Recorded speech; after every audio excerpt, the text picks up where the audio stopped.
The NBA Gambling Podcast on the Sports Gam Podcast Network is brought to you by Onyx Fantasy. The recommended customers play just $5, get $100 bonus funds. We use promo code NBA SGPN.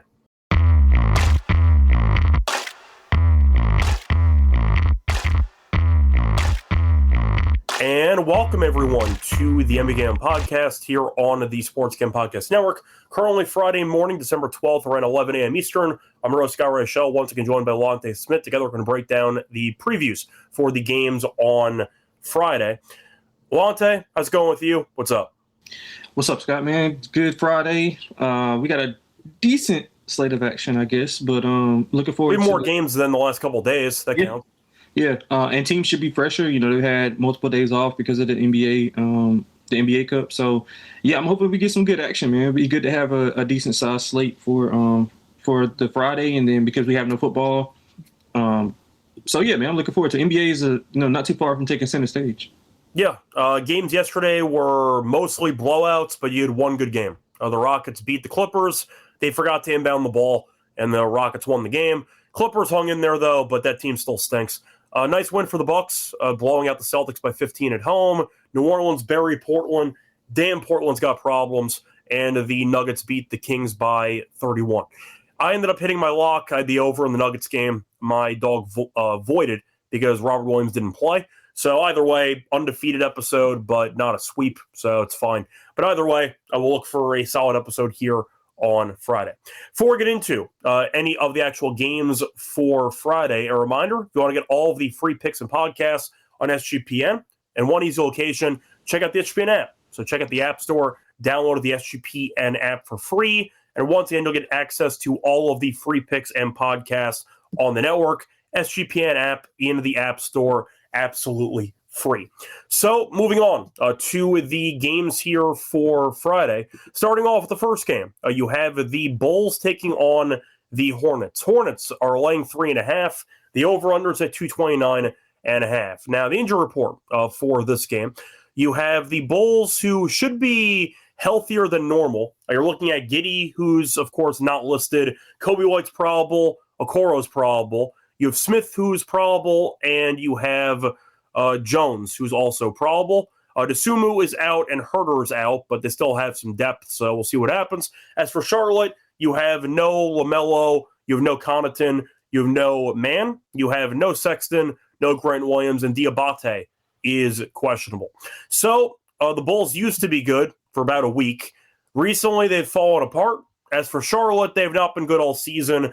At first glance, a great matchup for LaMelo, and then you realize he's not playing. So I'll ask you, Lonte, for this game, what do you like? Because the Hornets did win the last meeting. At this point, I can't go near the Bulls. These teams are really bad, but at least Charlotte's at home. I'll go with Charlotte, but it's mainly just a fate of Chicago. Yeah, I mean, that's exactly what I got in my notes as well. I don't think you can bet Chicago, especially as a road favorite. They're 110 and 1 ATS as a favorite. They're just a can't bet team right now. I mean, 1-9 ATS the last 10. And although Charlotte has had its issues, they've still been fighting hard. They've still been playing hard. I think just the not enough continuity, and they don't have time to kind of gel because so many guys are in and out of the lineup, and especially their top two guys. But I like them here, man. I think that they're live to win this game. They've already proven they can win it. Now, Melo did play in that game, but they were a 3-point dog. It's just similar spread, so nothing's changed. So that's technically telling you that they think the Hornets are still, within fighting distance without LaMelo. So they're 7-5 ATS at home, 11-9 ATS as a dog. I like them here, man. And another thing that's we talked about since probably last year, Hornets home games going under. I mean, when they're a dog, 75% of their games go under.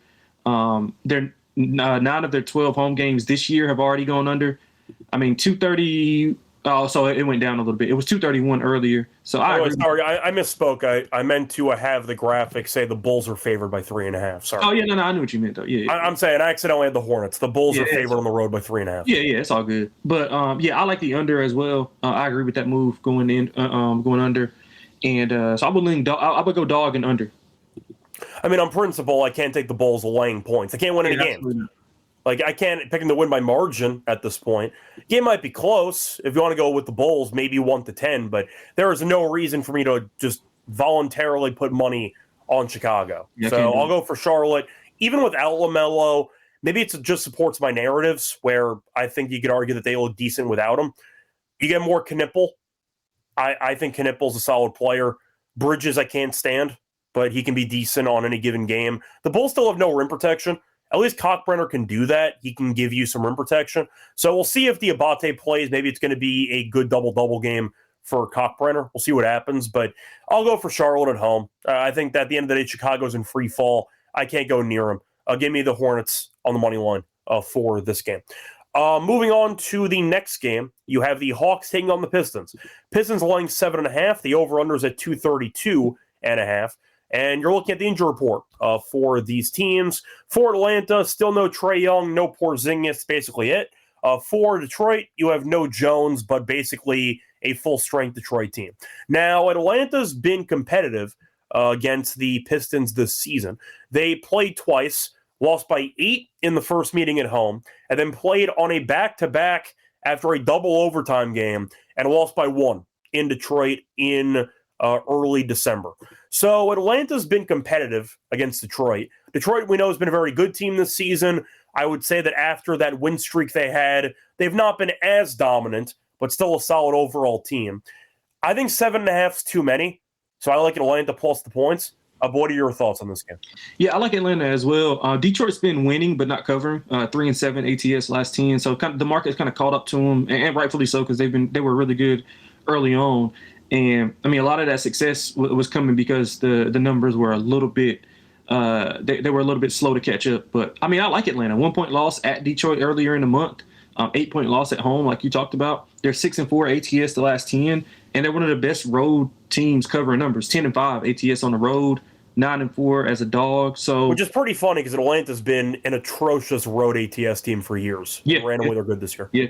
And that's a thing that I think they match up well with Detroit. They have the interior with Jalen Johnson, Onyeka as well to be able to withstand some of the things that Duran wants to do. They can switch on the pick and roll with Cade, so they don't have to, especially without Porzingis in the lineup. So I think they'll be well equipped to handle Detroit. I know Detroit's getting a little bit healthier. I think that time off helped them a lot. But I like Atlanta to stay within the number. I mean, I think this will be a really competitive game. I mean, an 8-point game and a 1-point game. I think we'll get in between that number, and as long as we can get 7 or less, I like our chances here. Yeah, I do want to ask you though, with some of these teams returning after about a week layoff because of the NBA Cup, do you go more towards overs or unders with the layoff? Yeah, I think it kind of just depends on the matchup, but I would think that a lot of these teams are refreshed, because they were playing. Some teams were playing like 5-7, 4-5, like they were playing like it was a front-loaded schedule because they wanted to get all those games in for the NBA Cup. So. I think it's a case-by-case basis. In this case, I would think that we see a more slowed-down game because Detroit wants to play in the half court. Now, they're efficient in the half court, but they don't want to, run and gun per se. The Hawks are kind of in between. They can do both. But I trust both offenses to kind of be efficient. So I would go under. I think we see a slow-paced game. But to answer your question, I think it's more of a case-by-case basis. But I would go more unders to start off, though. I think I agree. I tend to look more towards unders just based on rust in general. But first half unders of course, it's a case-by-case study. Yeah. I'm not going to recommend an under, for example, spoiler in a Wizards game. Because they might just allow 140 points in any given game. But I do think, in general, you could argue that rust is going to play a factor. I like the under in this game anyway. Not just because of the last meeting, which was an absolute rock fight, but I do think this game could be very close. I think these teams are willing to play in the half court, especially Detroit. So I'm going to go with the under in this game as well. Moving on to the next game, Pacers taking on the Sixers. Sixers are laying 6.5. I see the over-unders at 224.5. I also see for the injury report, Maxey has been downgraded to questionable with an illness. So he's not out yet, but he has been downgraded. Embiid's probable. I don't know if that's good or not. But Embiid is expected to play in this game. And Paul George not listed. So there you go.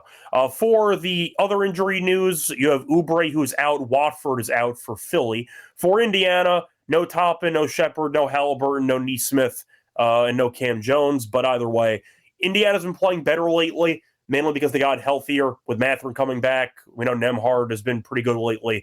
And Jay Huff has been good at center. I'll ask you, though. I know it might come down to if Maxey plays or not. Yeah. So give me both cases. If Maxey does not play, I know you definitely are not picking Philly to cover this number. Sure. But if Maxey does play, are you picking Philly to cover, or do you think Indiana's feisty? Yeah, I like Indiana both ways. I mean, especially if Maxey's out, because I do think that Mathurin being back healthy, Jay Huff being able to stretch the floor can give some problems to Embiid. And I mean, Paul George is just like whatever, but Maxey is kind of the straw that stirs the drink. VJ matched up against Mathurin is going to be a fun matchup. I think they're kind of like clones of each other, to be quite honest. That was kind of a comparison that I had for VJ when he came in. So that'll be a fun matchup to watch. But I mean, I was saying Atlanta, but the Pacers have been playing extremely well, man. They've covered 8 of their last 10. Philly's actually better on the road as far as covering numbers. Now they have had some issues with lineups, obviously with Joel and Paul George being there, but I think the Pacers can muck this game up, make it ugly. I mean, that's their specialty. Philly's 4-6 ATS the last 10. I think this is kind of an under game, but Indiana wants to speed them up to make them run. So that's kind of indifferent on the total. I would more so look at Indiana in this game with or without Maxey. Yeah, I'll put it this way. Look, we know Paul George, not the guy he used to be, but he's still better than Embiid right now. Embiid is completely cooked if you've been watching Embiid play. The guy can't move at all. Like, his shot looks broken. He can't move defensively. He has no vertical at all. It's a catastrophe at this point. So I think if he plays, that does not cause extra confidence in Philly. It causes, in my opinion, extra distrust for this team. I prefer Drummond starting. I think Drummond is better than Embiid in 2025. So that's as damning of a statement as you can make about Embiid. I feel good about it. I think Drummond is better than Embiid right now. Is that a fair statement? Because that's what I'm noticing watching them play. Yeah, I mean, that's fair because, I mean, obviously we know that Embiid is, like, not healthy or not even close to being healthy. So, I mean, you can just look at the numbers and look at how they play. No, even I'm just saying, if you've been watching the game or at least Embiid play, he looks like he's moving at, like, 20% of what he used to move at. Yeah, and they have to alter their offense when he's in the game because he can't. Yeah, because they can't run. Yeah, and that's the strength of Maxey and VJ. Like, so and Drummond's an elite rebounder. Right, and they got that conundrum. And Drummond can run the floor. Like, he can run the floor, and he can play in pick and rolls. Like, Embiid on pick and rolls is, I mean, not good, especially defensively. Like I said, I think if they want to speed the game up, Jay Huff should be, in for a big night. I would look at his threes because Embiid's not going to come out there on that pick and pop. Drummond's not coming out there either. Yeah, so I would like Jay Huff to kind of get things going here. He's been playing well, like you said. Yeah, I like Huff. I wonder if a contender might trade for him. At some point during the season. We'll see.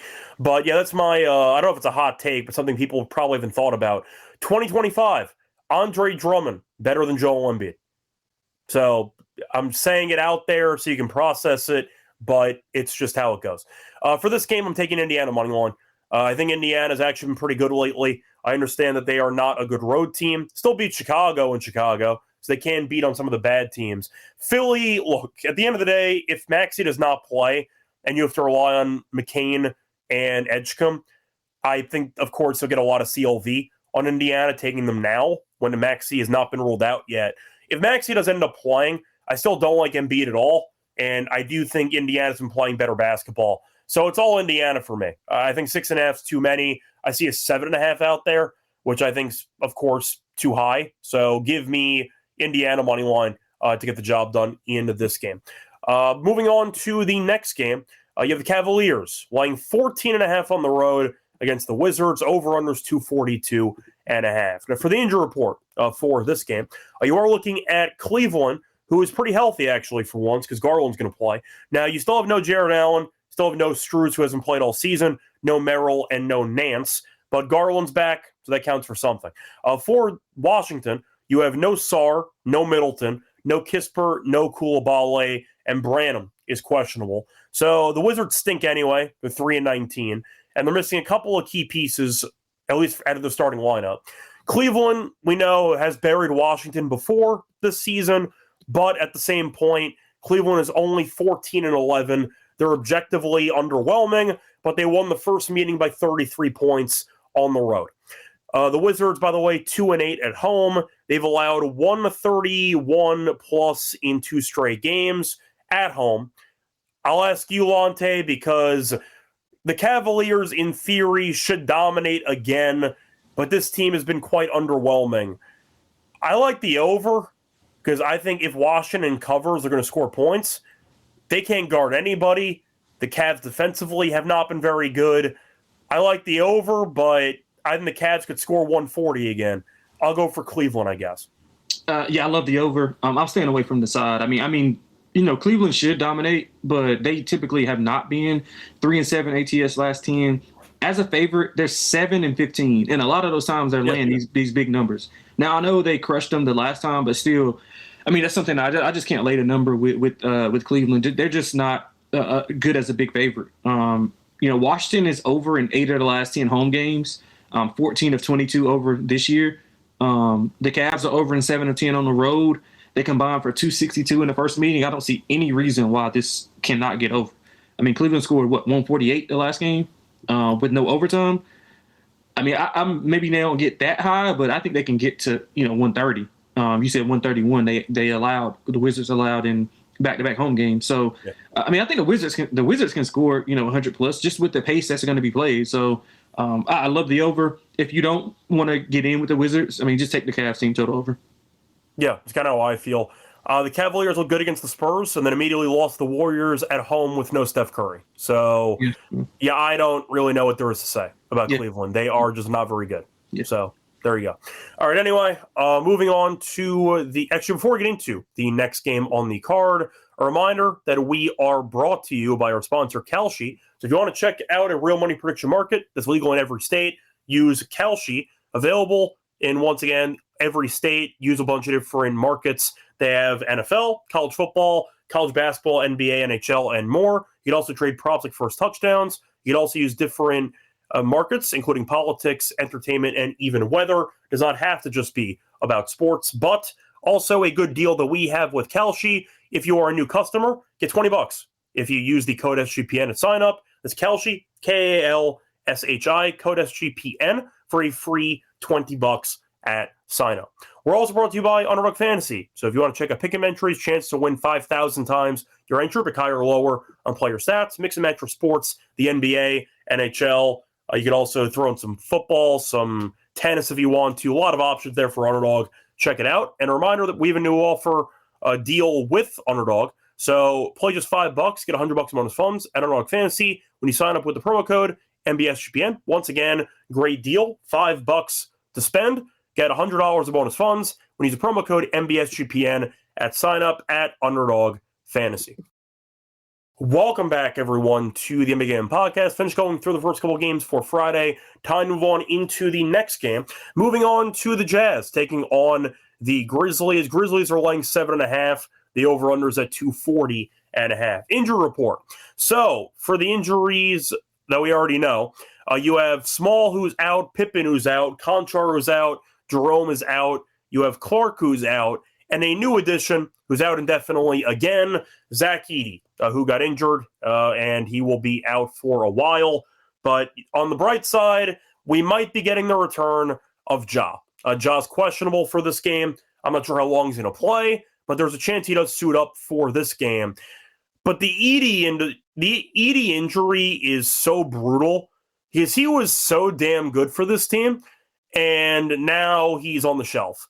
And they have Jock Landale as their backup and basically nobody else. So, yeah, not a good situation for the front court for Memphis. As for Utah, with their injury list here, George Niang is not playing. That's it. Everyone else is active. So there you go. And, of course, you have an injury that we knew earlier with Kessler, who's out for the year. But I'll ask you, Memphis laying 7.5. With no Edey, without half their damn bench. Do you like him to cover, or do you like Utah to hang in there? Well, I mean that Edey news is horrible for Memphis. I mean, since he's come back, if you just look at the splits from before him and then after him, they're like a completely different team. So if Ja's returning, that is a good thing. But like once again, not official. He's only questionable. Yeah. I think he will play, but it's not a guarantee yet. Yeah, and I think he had been practicing before today as well, so he's been kind of ramping up a little bit. But like Memphis's defense, their rebounding, the way that they've been playing, like energy level has changed all because of what Edie's able to do on both ends of the floor. So that is a big blow. Now, granted, it might not show in this specific game because they don't have a ton of bigs for the Jazz to kind of exploit that. But I do like the Grizz. I mean, they've been playing really well. Obviously, a lot of that has to do with the play of Edie. They've won and covered 7 of the last 10. They're 8-2 ATS as a favorite. Now, I don't really have an issue with like betting on Memphis when they're playing these types of teams. When they play the upper echelon teams is where they struggle. Like when they play the OKCs, when they play, Minnesota, when they play New York, like those type of teams they struggle with. But middling teams to like bottom tier teams, they pretty much body bag them. So I'm fine with taking Memphis here with or without Ja, to be honest. I mean, their defense has been really good. They've held back-to-back opponents to under 100 points. Utah struggles away from home. They're 3-7 ATS the last 10. They've also allowed 125 plus points in 4 of the last 5. So, a lot of the talk in Memphis has been about the rotations and them playing too many guys. Well, now they don't have a ton of guys to play. So all of these guys are going to get, Ja, Jaren, they'll get, a heavy dose of minutes. I like Memphis to get it done here. I think they'll win by, 9 or 10 points. I think I'm going to disagree for now. It's mainly the uncertainty with Memphis because Edie did so much for that team. And now their front court depth is basically Jock Landale and Sandy Aldama. I do think it's a problem against Nurkic. I'm not saying Nurkic is good, but he's still a big body. You have him, you have Filipowski. You have actual size on this Utah team, even Kevin Love if you want to. Utah might kill them on the boards. We know Jaren Jackson doesn't rebound. So I do think that Utah can maybe do enough on the board to generate second chance points in order to cover. I see a comment, though, about the Jazz first half. I don't mind that. Ja might start off very rusty if he ends up playing at all. The rebounding could be a concern early on, too. I think Utah's actually alive to win the game. I think if Edie was playing, I would obviously take Memphis because Edie's been that good. But with really no size at all in the front court and with Ja, who has not played for a month and change at this point, a lot of question marks with Memphis and the recent form that they've been in, which has been positive. Our main culprit, our main actual reason is because of Edie. And with Edie not being there, I'm kind of tossing a lot of what they did in the garbage because he reinvented basically the entire infrastructure of the roster, didn't he? I mean, it felt like he transformed the entire team. That's how impactful he was. He was their MVP this season. So, look, Memphis might blow them out because Utah's terrible on the road, but they're actually healthy for once. The only guy listed is Niang. I know Kessler's out for the year, but a healthy Utah team, I think, can hang in there with a depleted Memphis team. So I'll go for Utah personally to cover the 7.5. If you're right, it's fine, but I think 7.5 is a lot of points for a Memphis team that has to reinvent itself again with no Edie in the lineup. I see a question asking about what happened to Jerome, who has not played a single game since signing a contract.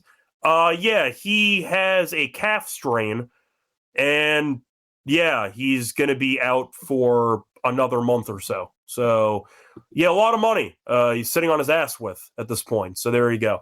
But yeah, Ty Jerome has not played a single game, and he's not going to for a couple of weeks. But we'll see what happens either way. They need him because he can actually score. But there you go. Anyway, I'll ask you, though, Lonte, anything else you want to add for the over-under on this game? Yeah, I didn't have a real good feel for the total. You can argue without Edie, the pace should be a lot faster. So you can argue the over. Yeah, but I would think that I don't know how fast they want to play with their depth issues. And the one thing the Jazz do have, they do have depth. You talked about their front court depth. I mean, the back court is really deep as well. So I just don't know how's Memphis going to rebound. You have a power forward who refuses to rebound. You have a center in Landell who has a high motor. I don't think he's an amazing athlete per se. He's going to give up a ton of weight to Nurkic, for example. They might get buried on the boards in this game, unless Coward goes for another 14 rebound game. That means Coward's going to have to – I might ladder his rebounds. And they might have no choice. Yeah. Or Ja maybe goes for 6. Or the rebounding could be a serious problem for this Memphis team today. Or they don't miss. Then you don't have to worry about it. I mean, yeah, Ja misses a lot, though. That's the problem. Yeah. So just my thoughts, but I think the total's tricky as well. Yeah, it is. This is. Cool. All right, moving on to the next game. My Nets are taking on the Mavericks, laying 7.5. The over-unders at 221.5. Injury report for these two teams. For the Nets, still no Cam Thomas. Besides that, though, pretty healthy. For Dallas, no Kyrie. Gafford is doubtful. Besides that, though, AD is healthy. You still have Flagg. You still have Nembhard. Still have Washington. Thing about a layoff is every team should be healthier than they were when they were playing every other day. So a lot of teams should be relatively healthy. These two teams, no exception. Dallas, though, played better with Nembhard at point guard. It's amazing what happens when you have a guy who can pass the ball on your team, getting actual minutes. And AD, who's healthy, we know, good rim protector. Now, for the over-under, I do think it's interesting because the Nets offensively have been better lately, but they also haven't played any good teams. They beat New Orleans, beat a couple of bad teams, but either way, winning is winning. For Dallas, though, they've been playing well lately. They kind of found something after struggling for the entire season, but 7.5 is a lot of points for a Dallas team that you might not trust enough. Lonte, do you trust Dallas enough to win by 8+ points, or do you think the Nets hang in there? I do not trust Dallas to win, although they've been playing well. But I also don't want to bet Brooklyn because the Mavs have been playing well, especially at home. Nembhard's, similar, like we talked about with Edey. Nembhard's kind of changed what the Mavericks look like, and they look a lot more, smoother. They look more efficient. And they have an actual point guard who can make an entry pass. Right, that too. Yeah, and so Mavs 7-3 last 10. They've won it, covered 4 of the last 5. So that's a good sign for them going forward, going into the All-Star break here in about a month and some change. But Brooklyn's, been feisty. 6-5 ATS on the road. They've won 3 of the last 4 outright. Now, again, quality of competition, like you said, has not been great, but still that's a step in the right direction. I stayed away from the side. This total opened 225. I thought that was insane. So I agree with the move to 221.5. I agree. If you look at Dallas, every game that they've been a favorite, I think it's like 8 times or 6 or 8, between 6 and 8 times they've been a favorite. Every game's went under. Brooklyn's under in 9 of 10. The offense does look better, but I think what the staff, like Jordi Fernandez, has seen is that they're better when they're not trying to push the ball. No, they're in the half court. They actually run some good sets. Exactly. So I think he's been taking advantage of that. And Dallas, with their size, they don't want to run either. They've been a little bit better pace-wise with Nembhard taking over, but they're not a really running good team. So I think both of these teams want to play in the half court and execute there. Defensively, I think they'll be fine against one another. So under for me, even though it's moved quite a bit, but I still like the under. Yeah, I agree. For the side, I'm going to go Dallas. I'm not going to bet it, but I do think I'll go that way.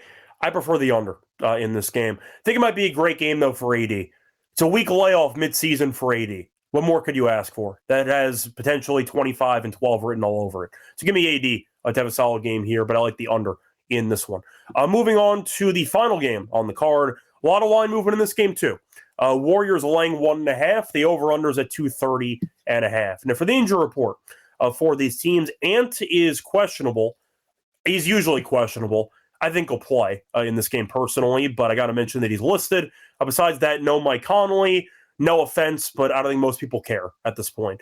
Moving on to the Warriors, though, Curry is back in the lineup. Jimmy Butler's there, too. No Draymond, no Horford. Jackson Davis will probably getting more minutes, but you have Quentin Post as the projected starting center. But once again, you have Butler, you have Curry, and Ant's questionable. But the Warriors laying 1.5 at home. I believe it was 3.5 or 4.5, and now it's down to 1.5. So it has been moving a lot. But Lonte, what do you like in this game? Yeah, I love the Warriors in this spot. I think the number says that Ant's playing because they cannot be. This 1.5 is way too low. It's probably better the year. If Ant's questionable tags really mean less than other players because Ant's listed all the time. Yeah, and he usually plays. Yeah, that's true. Yeah, it's like LeBron being questionable a while back. Like he was questionable. Tom Brady questionable. Okay, all right, great. Yeah, but. Golden State's a bet-on team for me at home. As long as they're healthy and they got the big two, which is Steph and Jimmy, I think they'll be fine. They're 6-4 ATS at home. The defense has taken a huge step. Obviously, Draymond has a lot to do with that. But I think as a team, still they'll be able to handle Minnesota because it's not rocket science what Minnesota wants to do. You know what I mean? And it's not like they've not seen these guys. So Golden State's held 4 of the last 5 opponents under 100 points, and that's really impressive to do in today's age. They played a much tougher schedule as well over the last few weeks than Minnesota, and Minnesota's winning but not covering. I mean, they're 2-8 ATS the last 10, 8-16 overall ATS. So I don't really trust Minnesota here. I think me and you are both kind of detractors of Minnesota coming into the year. For the record, they're still 15-9, but they have been horrific against good teams. Yeah, if you look at least teams above 500, they only beat bad teams. Yeah, if you look at their strength of schedule, it's not good at all. So I think the record doesn't indicate just kind of how, like, it doesn't really tell the full story. I'll say that. But I think Golden State will be fine here. Defense will show up. I like under, but I think Golden State wins. I think 1.5 is too short. I would make it probably like 3.5. Yeah, I'm going to give you a trivia question. Do you know how many games this season the Timberwolves have won against teams above 500? 2. 1. Yeah, I mean, that just goes to show They beat Boston. Yeah, okay. That was on November 29th. Boston got buried last night. No, sorry, it is 2. They beat San Antonio. You're right. Apologies. It is 2. 2 games this entire season they've beaten a team over 500. They have 15 wins. It means 13 of them are against bad teams. Exactly. So Exactly. I'll go for Golden State in this one as well. I find it weird the line did drop a couple of points, but I think Curry and Butler playing is enough for me. You can argue that, maybe the game will be close, but Minnesota's been really bad at closing games anyway. So I'll trust Golden State in that atmosphere to find a way to get the job done. I didn't mind the under in this game. You mentioned Golden State's defense has been quite good recently. I know Draymond not playing might hurt that, but I didn't mind the under in this game as well. Anyway, that's going to wrap it up for the actual game previews. Time to move on into the lock and dog picks. Before we get into the lock and dog, reminder that brought to you by our sponsor, Novig. So if you like prediction markets, check out Novig, the number one prediction market for sports in America. Get some great prices. Also check out the deal that we have with Novig. Download the app. Get $50 when you spend just $5 if you use the code SGPN. And the extra Novig, promo code SGPN. Spend $5, get $50 in bonus funds. We're also brought to you by Rhythm. They've crushed at the NFL this season. And a reminder, they've been great on props. Check out their college basketball options as well. They have predictions on every game. Goes well with the college experience. So check that out. Also, easy to run models. You could build your own. You can copy one from the leaderboard. Use the house model too. And a reminder, you could also check out the nice discount offer that we have for the first month with Rhythm. So if you use the code SGPN25, we download the app, you'll get a nice quarter off your first month. Download Rhythm. Once again, promo code SGPN25 for a quarter off your first month. Welcome back, everyone, to the NBA Gambling Podcast. Finished going through our game previews. Time to move on into the lock and dog picks. Lonte, what's going to be your lock and dog for the show? Yeah, we just talked about it, man. I love Golden State in that spot. I just think that they're a superior team at home. Don't like the way that, obviously we just laid it out, the way that Minnesota plays against quality opponents, and I think Golden State, fits that role as a quality opponent. They've had time off. Steph's back. Jimmy's back. Both healthy. I think they'll still be scrappy defensively. Will Richards really good. He plays his role really well. So I think they'll be fine defensively without Draymond. So I'll lay the 1.5. For the dog, I'm going to take Hornets plus 135. I just think that it's a highly volatile game, and I think Charlotte's better. They've proven to beat this team. Obviously, that was with LaMelo, and now the number didn't change, and he's out. So I think that's telling in this situation. I love the Hornets in this spot. Hornets and under. If you parlay that, you'll get a good price as well. So, but I'll take the 135 for the dog. All right. For my lock, a couple of choices here. I might I'm really torn on which dog I want to take for points. It's either Atlanta plus 7.5 or Utah plus 7.5. You know what? I'll be different. Give me Utah plus the 7.5. I understand Ja might come back. I get the game's in Memphis. So if Ja comes back, the crowd atmosphere should be powerful. They can't rebound the ball. Like, Edey was so damn good for this team, and now he's out. The front court depth is once again Jacques Landell and Sandy Aldama. Now you have Nurkic, you have Laurie, you have Filipowski. Utah actually has size that I think Memphis cannot match up with. 7.5 is a lot of points for a team that is missing another quality player. Ja might be rusty in his first game in about a month and change. A lot of questions there. I'll go with Utah plus the 7.5 is my lock. For my dog, I'm going to go with Indiana money line in this game. I think the Sixers are overvalued. I understand that they're at home. I understand that this team, when healthy, can be dangerous. Maxey, though, got downgraded to questionable. We'll see if he plays. Embiid's playing, which means nothing to me because I think Embiid at this point in his career is washed. Indiana money line is plus 240. They've been really good recently, at least for their standards. They're 6-18. They're 4-2 outright in their last 6. They've turned a corner. It's amazing what happens when you have some players who are healthy. But I'll go with Indiana money line at plus 240. Like the price for that game. Anyway, moving on to underdog. Lonte, any players you want to actually look for? Yeah, AD played, if you talked about the points and rebounds higher. I like that a lot. Cool. So we'll start off there.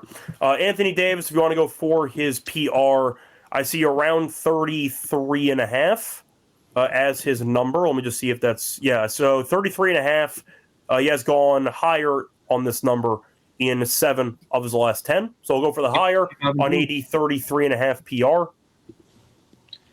Did you like Coward rebounds? I didn't mind it, but I was wondering if you thought it might be a little bit too cute. What is it? Is it like 6.5? I think that's a bit high. I would have guessed it was like 4.5, 5.5. Yeah, 4.5. I'm in on 4.5. I think it should be like 5.5, 6.5, 5.5, 6. His rebounds are at. I was actually completely wrong. It's 7.5. Yeah. Okay, that's fine. That I can't take. My bad. That's a little high. 7.5 is too inflated. I can't take. Yeah, that's a little too high.